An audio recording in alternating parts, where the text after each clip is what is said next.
Okay. Hi, everybody. Thanks for showing up here early on Wednesday morning. Just a couple updates to get out of the way before we have our speakers. One is that the window for applying for the round 2 of the COVID recovery funds has closed. They're still reviewing applications. So not everybody has been notified yet, but the folks who have been notified, it's over 850 businesses in the city and in Franklin County. And 43% are women owned and 80% are owned by minorities.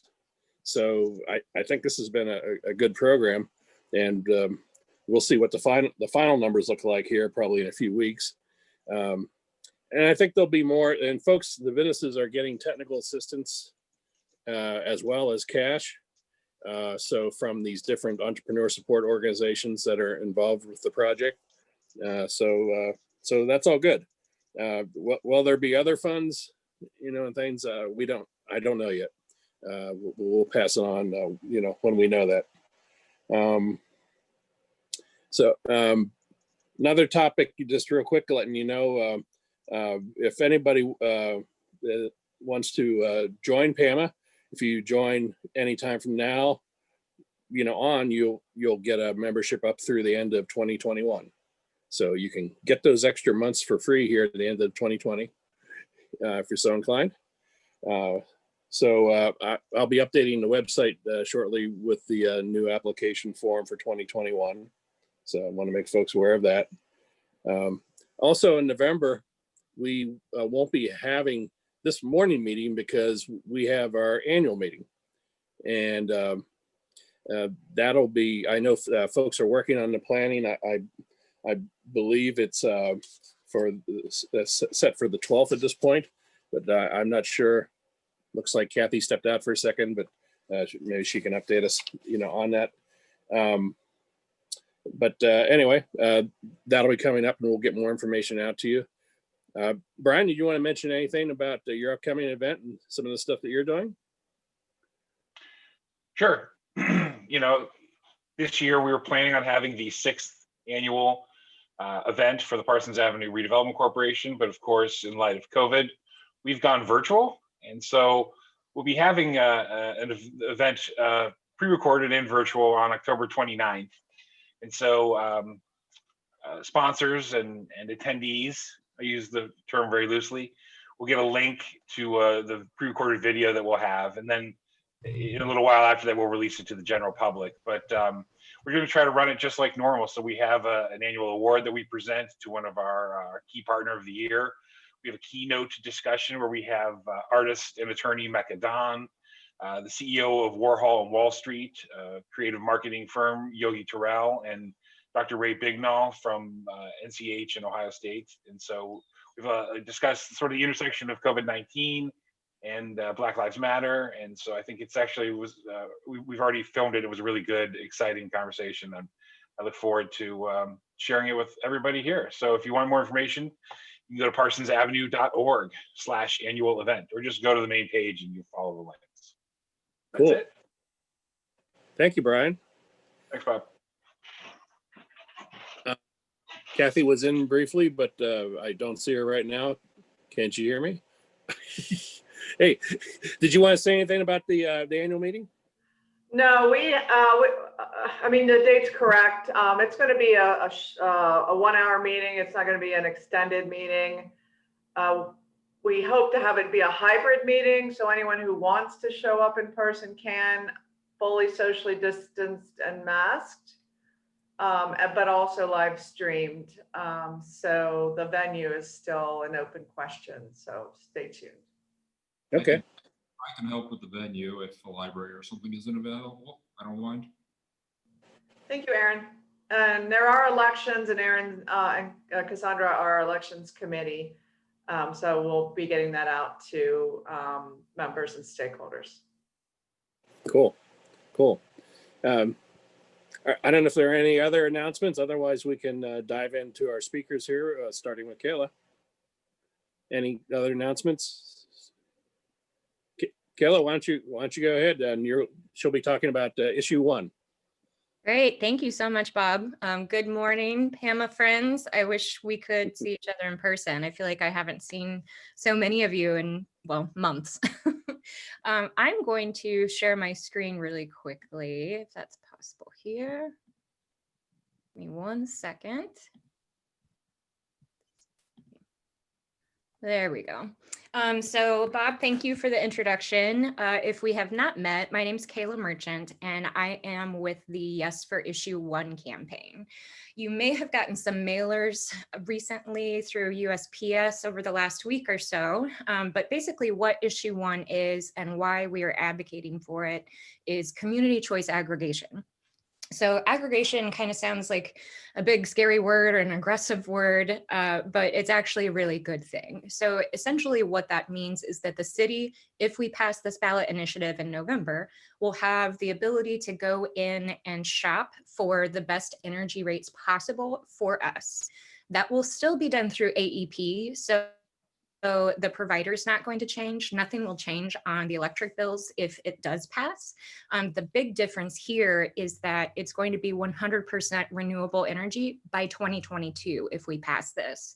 So that's a really big deal, not just for the commitment that the city has made to Columbus citizens, but also, this is a big deal in terms of marketing for small businesses or, even large businesses, just really being able to say that, hey, through this program, we have reduced our carbon footprint by X amount. So this is all going to be powered by wind, solar, and battery power, and it will completely move us away from all coal-fired plants and anything else that's not renewable. So in addition to that, all of this is going to be local. So all of this wind, solar, battery, it's all going to be Ohio-based. And Mayor Ginther is currently working with AEP, with Trey Bell, who's the broker, to come in and make sure that these jobs are staying here in Central Ohio. We are really optimistic about the fact that labor, all the unions are really on board with this because we're really pushing for good paying union jobs. And that's something that's very important to the campaign, as well as to the city side of this. So in addition to all of that, this is a completely optional program. You can opt out at any time if it's something that you don't want to do or you're just not comfortable with, that's completely fine. But the important thing that I've been really trying to harp on for folks is that this isn't going to raise your rates. It's not going to make any type of additional expense for you, for your business, or anything else. And it's not a tax. So this is not a tax increase. You're not going to lose any money on this. If anything, you're going to save money. So Cincinnati actually passed this, I believe, in 2011. And I believe on average, their consumers are saving approximately 20% across the board.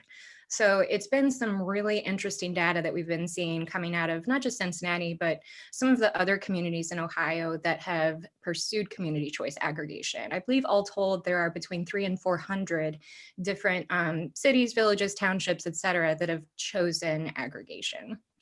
So that's pretty much it for my end of things. We're just out here trying to reach out to specifically our business community, small business community. The Columbus Chamber of Commerce, they did endorse the issue, so we were really excited to have them on board. But I'm just out here spreading the word and taking any questions that folks have. So that's it for me. Cool. Thank you, Kayla. Folks have any questions? I think you have everyone mesmerized, Kayla. I don't know about that, but yeah, Bob and Kathy and Aaron, several folks on the call, they've got my contact info if anyone does have any follow-up questions. But that's the end of my presentation, and I would love to stay, but I have another call going on simultaneously, so I actually have to go. But thank you all for your time and for letting me speak. I really appreciate it. Okay, thank you much. Take care. Thanks, you too. Bye. Okay. We have some friends from COTA here. They gave a great community presentation back in August, and talking about just a variety of different programs coming, including this COTA Plus. And we said, hey, can we have you come down and say hey to some of our folks from PAMA and do the presentation there? And they agreed to do that. So without any more rambling on from me, go for it, guys. Hi, I'm Aslyne Rodriguez, and I'm the Director of Government Affairs. I have my colleagues in development, Michael Loges here, as well as Mallory Donaldson from Community Relations. And we appreciate being here and being able to tell you about COTA Plus, our microtransit service. I'm sure my colleagues will jump in at some point and add to what I have to say. But our goal here is to really just remind everyone that our vision is to move every life forward.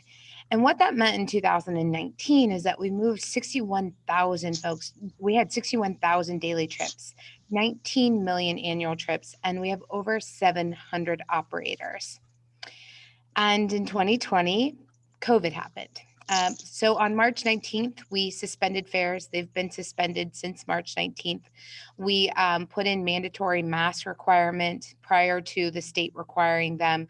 We have socially distanced our vehicles. Our 40-foot vehicles have a capacity of 20 passengers. And our smaller vehicles, Mainstream and COTA Plus, have 2. Unless you're a family, then we're not separating you.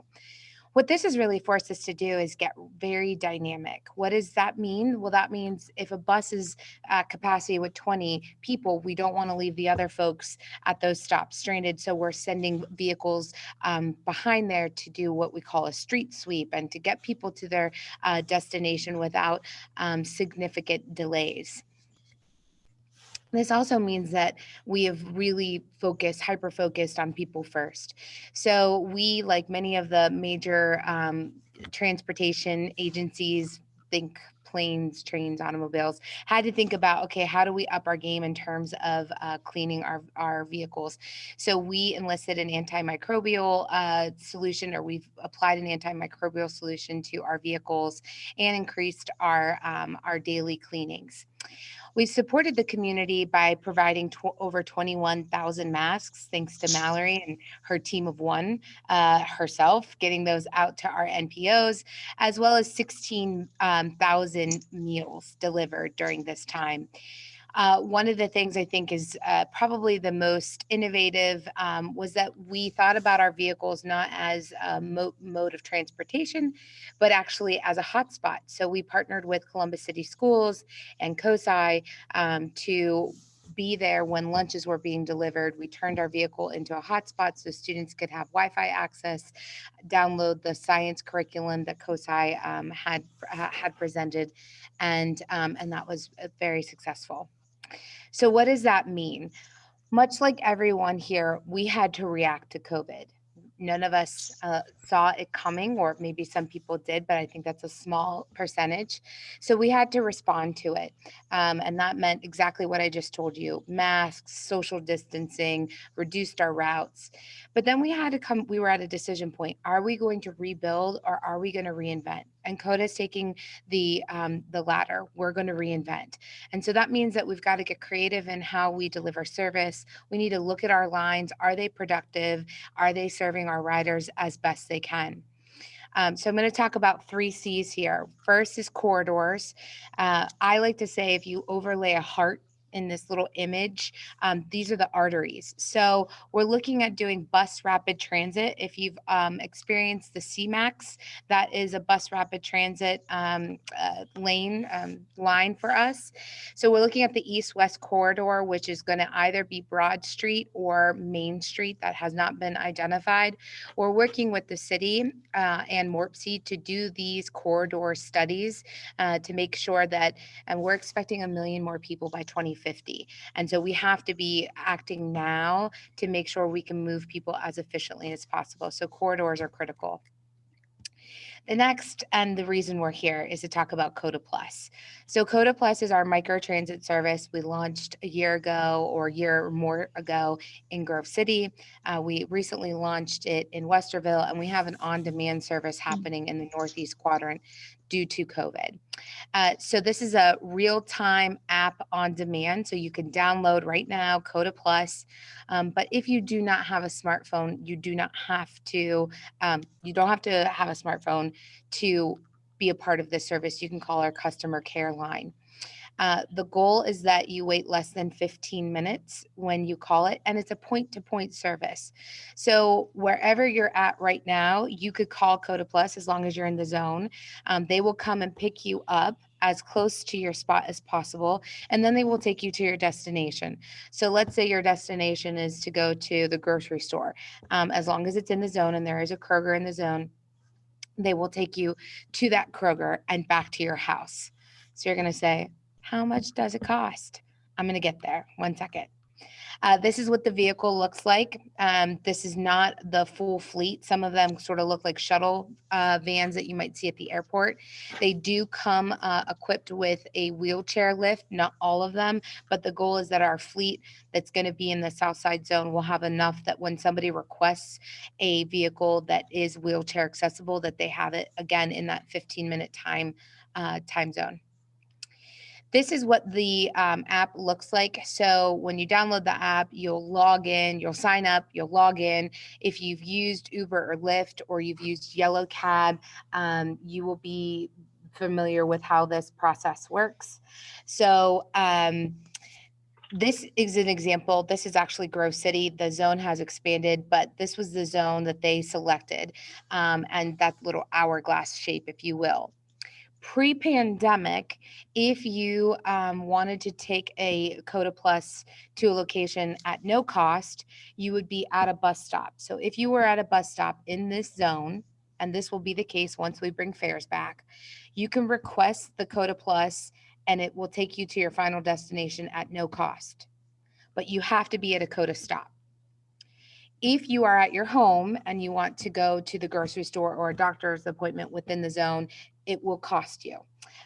It'll show you the estimated time as well as the driver. So what is this seeking to improve? Jobs, healthcare, school internships, and overall quality of life. We want seniors to age with dignity. We want them to be able to age in place and be able to access the things that they once were able to access if they were drivers. And if they weren't, that this gives them a more flexible way than just taking one of our fixed routes. All right, the cost. So the base fare is $3 one way. So as long as you're in the zone, it's a flat $3. Let's say you're going to be busy all day and you want to go. You want to make sure. You had to pick a. Sorry, do you have a question? Okay, so if you know you're going to be busy all day in the zone, you would probably want to do a day pass, which is $6 flat. If you are 65 years older, 65 or older, if you are a rider with a disability or a Medicare card holder, you qualify for $2. So it's a $2 one-way trip. So if you need to go both ways, in total, that's $4 for our seniors. If you're non-senior or other criteria, it would cost $6 round trip. This is the zone that we are looking to serve. So it goes all the way up to Nationwide Children's Hospital. This also includes German Village and the Brewery District. We wanted to make sure that you had access to the Kroger over there, as well as our fixed route lines. And it goes down to Williams Road. We did have some requests because we've had a few of these meetings now to include Rickenbacker, but our line 22 gets you there. So let's say you're over on Thurman Avenue, you could take a COTA Plus over to the line 22 as close as sort of our zone is and take that the rest of the way. What you'll probably ask me next is what's the hours of operation? So it's Monday through Friday, 5 a.m. to 8 p.m. to start. That's so it will serve those first and second shift folks. It doesn't necessarily serve if you're in a warehouse or you're working in manufacturing or distribution third shift. And we understand that. That's just the starting point for us.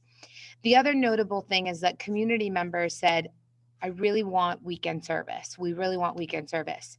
Our Grove City and our Westerville locations do not have weekend service, but we will be including that on the south side. I do not have the times for that yet, but we know that we will be providing that weekend service based off of community response. And so I'm going to go to one last thing, and then I will open it up to questions. Cashless. So people are asking, are you coming back? Are the fairs coming back? The short answer is yes. The longer answer is I don't know when yet. We are looking at putting in a new fare management system. And the goal is that when we come back cashless and contactless. However, we do not want to leave folks in a place and space where they can't ride COTA because they have cash. So we're working with our NPO partners. We're looking at kiosks.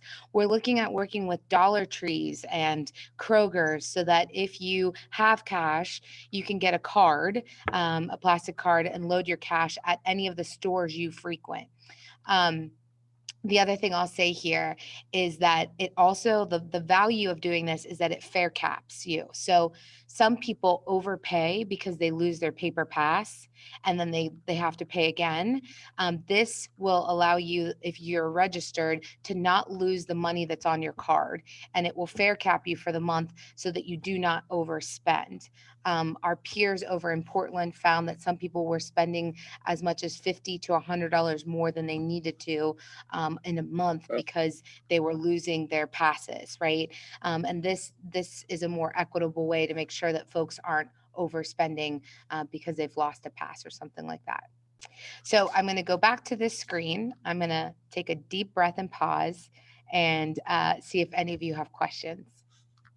Well, I have a quick one. When you had the presentation in August, we were talking about possibly maybe a November timetable for this starting. What are you looking at? We're still looking at November. We're looking at mid-November, and that just all the stars need to align. So we have purchased the vehicles, the technology, wrapping the vehicles, and so all of that stuff just needs to come in on the right time. That's the only thing that would delay us at this point, is making sure that happened. Okay, thank you. Other questions for folks? This is Michael. I will also note that we're interested in, we will probably be hiring from the community. We'd like to hire from the community for zones like this. And so we do expect positions to be posted on our website, if not already. So if you know of anyone who's interested in serving as a driver, as an operator for this zone of service, we do background check and drug tests and all that. Just let us know, and or check our website, and we'd be happy to find some good folks from the. I'll send the job description to you, Bob, so that you can circulate it. Great, thank you. Other folks, questions, feedback?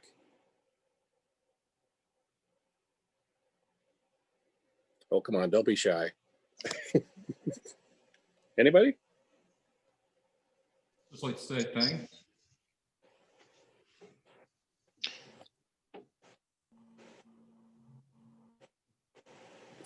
Yeah, I think it's going to be incumbent on us to get the word out once it's ready to go. So, we'll have to think through the communication process with the area commission. I think this also fits well into Tom Less's new committee, the Safety, Health, Equity, and Housing and Equity, whatever. So we can get that out too. Yeah, this is a big deal. So we want to do everything we can to spread the word. I saw in the chat that Sarah Linke was talking about, helping. I mean, I think we all have our own networks. So hopefully we can, do what we can here to help spread the word. So a couple things. We have a comprehensive one-pager that we can send you soft copy, but we can also print them out. CD4AP, and we have pamphlets as well. So CD4AP, Lutheran Social Services, and Reeb Avenue are going to include it in their meal kits, so that folks can see those as they deliver meals throughout the weeks.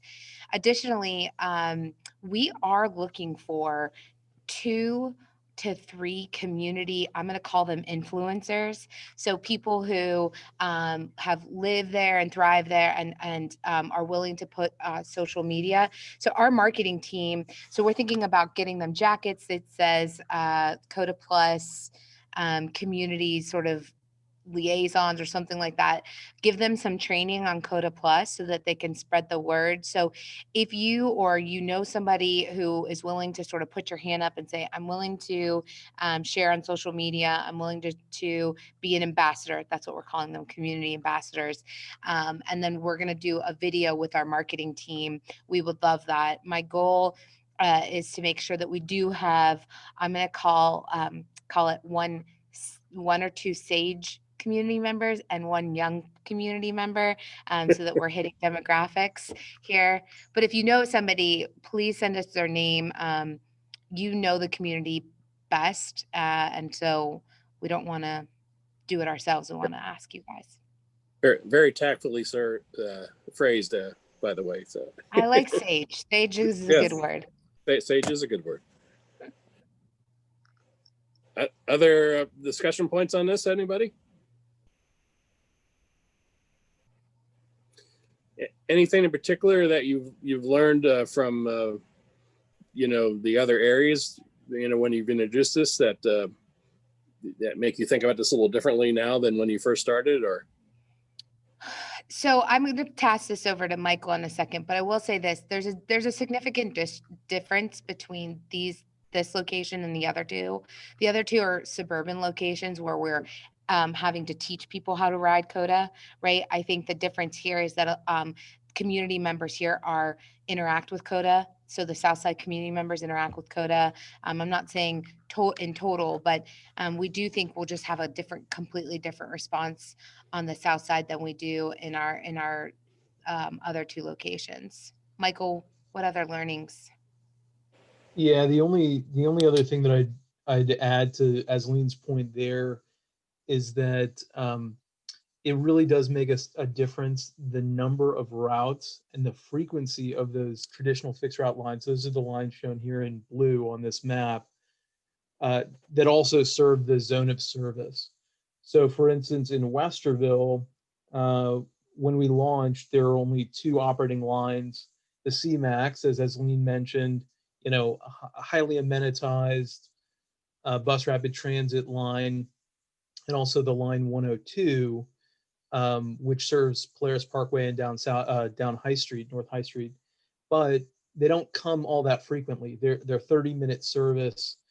Both of those lines are 30-minute service, and during the pandemic, actually, one of them was reduced to 60-minute service.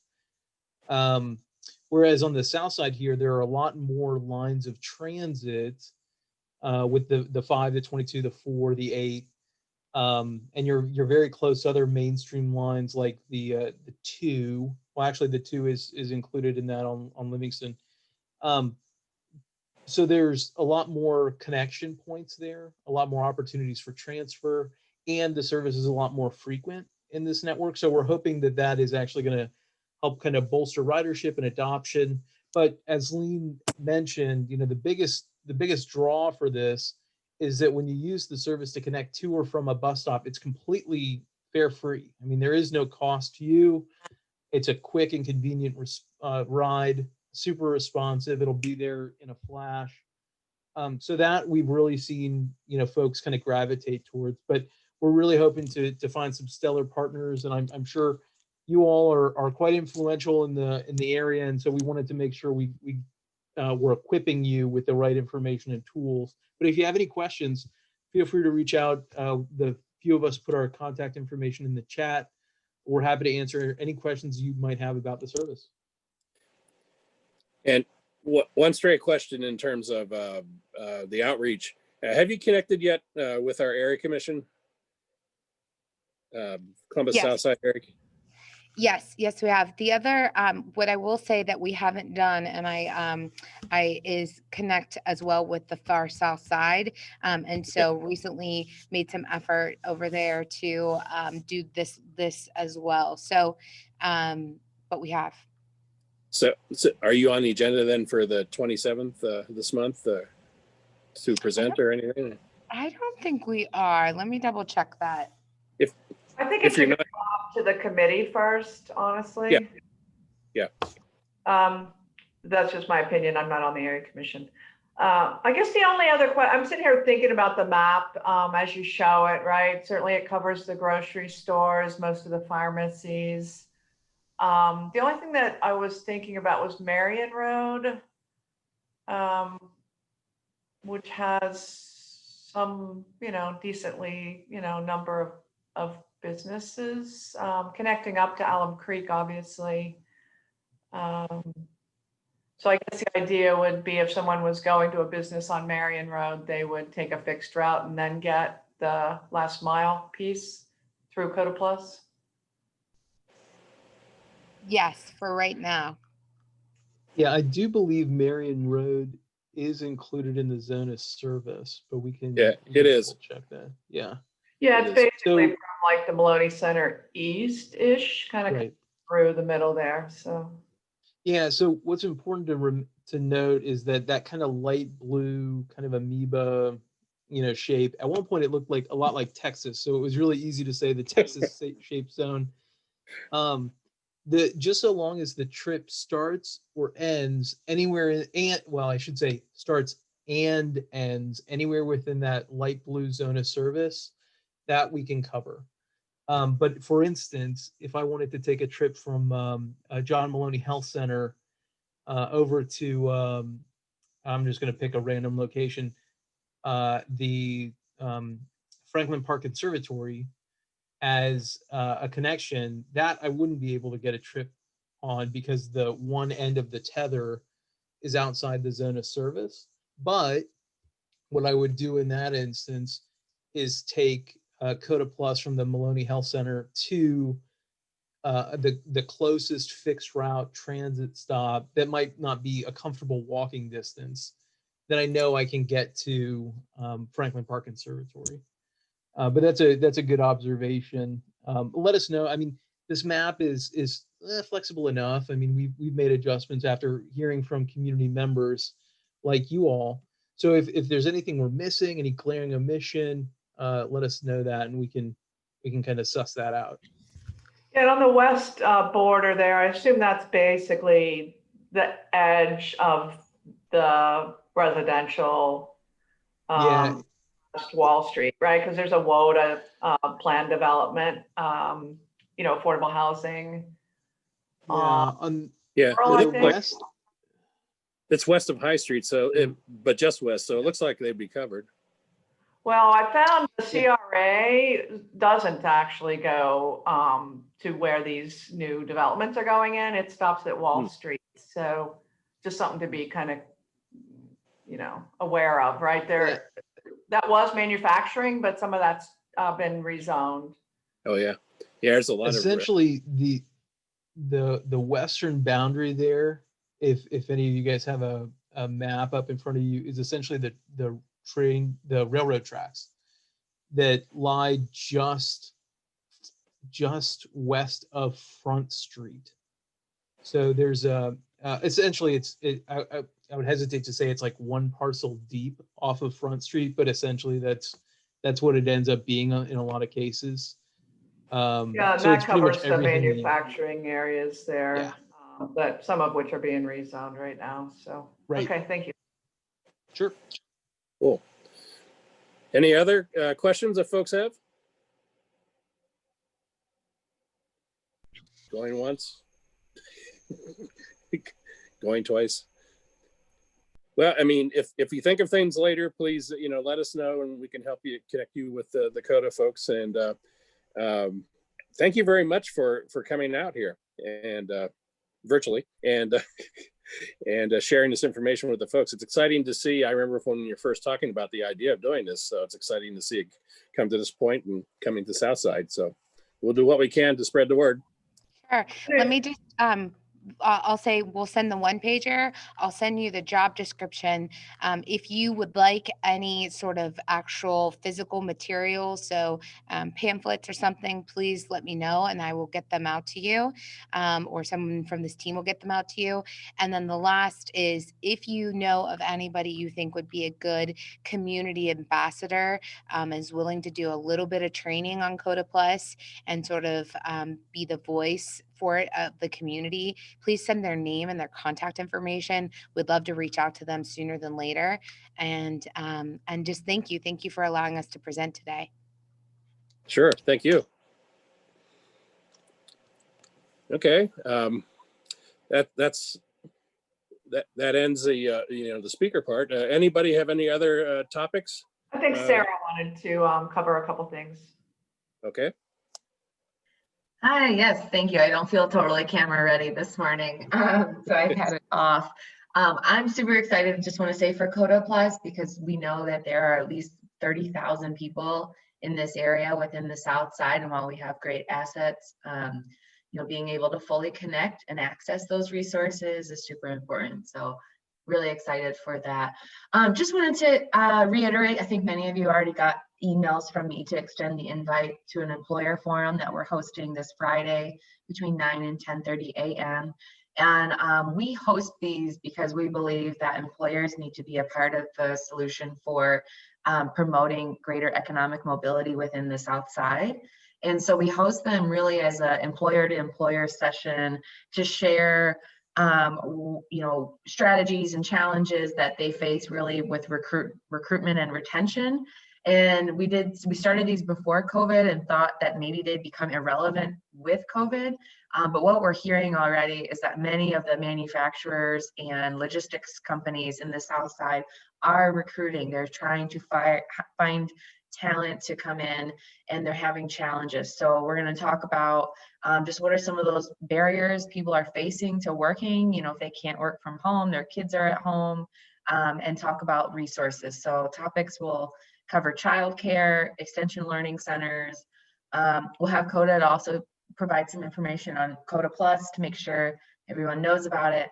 And then we'll also talk about mental health and well-being, because we know stress levels are high as people are trying to grapple with a lot of different variables. So we'd welcome you all to join as we continue the conversation to strengthen how we're working together to support economic mobility in the South Side.